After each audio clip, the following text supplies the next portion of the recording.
Process, ওটার উপরে দুধ দিব। হ্যাঁ দিচ্ছি। নিয়ে আসো। এই দেখি চাপ, এই পেনগুলো বসে আছে খাওয়ার জন্য, সব চোষা পোলা পেনগুলা পোড়া রুটি দিয়ে চা খাবে, এই জন্য বসে আছে সব। কি দরকার ছিল এসব?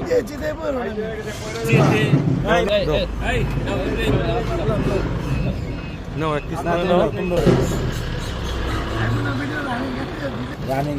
কই, আরেকটা কই? আমার সহজ ভাই ওদের জন্য ভাগে পাওয়াটাই আর এই দিল আর মাঝে রুটি এত একবারে কারখানা থেকে এক বস্তা আনা। না উন দিল চারটা পাঁচটা করে খায় একজন, সমস্যা কি? সেই আর যে মজাটা হইছে রুটিটা মাসা। আসসালামু আলাইকুম সকল বন্ধুরা, আমার সকল ফ্রেন্ড সার্কেল সহ আমরা আসছি আমাদেরই আরেক বন্ধুর দোকানে। তো আমাদের বন্ধু খুব সুন্দর করেই পোড়া রুটি তৈরি করে, সাথে চা, দুধ চা, একেবারে পিওর ন্যাচারাল দুধ, নিজস্ব বিক্রমপুর থেকে আনা দুধ, সেই দুধ দিয়ে চা বানানো হয়। এই যে ও রুটিটা এখন তৈরি করতেছে আমাদের জন্য। আমরা সবাই বসে আছে খাওয়ার জন্য বন্ধুর হাতে। আইটেমগুলো এগুলো অনেক পারদর্শী।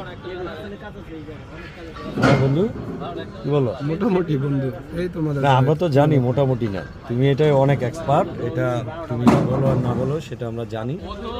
তো দোকানটা হচ্ছে পোস্তগোলা উঁচাবাড়ি যাওয়ার পথেই। তো আপনারা যদি পোড়া রুটি দিয়ে চা খেতে চান, আমার বন্ধুর দোকানে চলে আসবেন, ও নিজের হাতে তৈরি করে খাওয়ায়। এটা হচ্ছে বন্ধু কোথায় জানো? পোস্তগোলা উঁচাবাড়ি বিদ্যুৎ অফিসের পাশে, এটা এই বিদ্যুৎ অফিস সামনে। ওরা সবাই খাওয়ার জন্য আম করতেছে, অপেক্ষা করতেছে বৈশা। বন্ধুদের জন্য ওয়েট করতেছি। সেই মজা, সেই খাওয়ার আগেই মজা পাইতেছে। সেই স্বাদ, পরিস্থিতিটা সেই স্বাদ। অবশ্য আজকে প্রচুর ঠান্ডাটাও প্রচুর। আমি শীতে কাঁপছি। তো তারপরও এই ঠান্ডা দিয়ে পোড়া রুটির সাথে চা, আশা করছি খুব ভালো হবে। যে ইব্রাহিম আবার হেল্প করতেছে বন্ধু রাসেলকে। আমার কি খাওয়ার জন্য ওয়েট সহ্য হচ্ছে না? আচ্ছা, বুঝতে পারছি। তো ঠিক আছে, হ্যাঁ হ্যাঁ হ্যাঁ। কি দিয়ে চাটা তৈরি করতে হয় বন্ধু? বন্ধু এই যে প্রথমে কি দিয়েছো? গুড়, চিনি, মালাই, গুড়, লিকার। চিনি, মালাই। হ্যাঁ এই যে মালাই দিব এখন। গুড়, চিনি দিছি।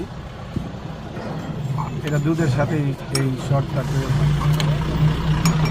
এখন হচ্ছে সব তো ন্যাচারাল, হ্যাঁ, হ্যাঁ। নিজেদের সবকিছু তৈরি নিজেদের। গরুর দুধ চা।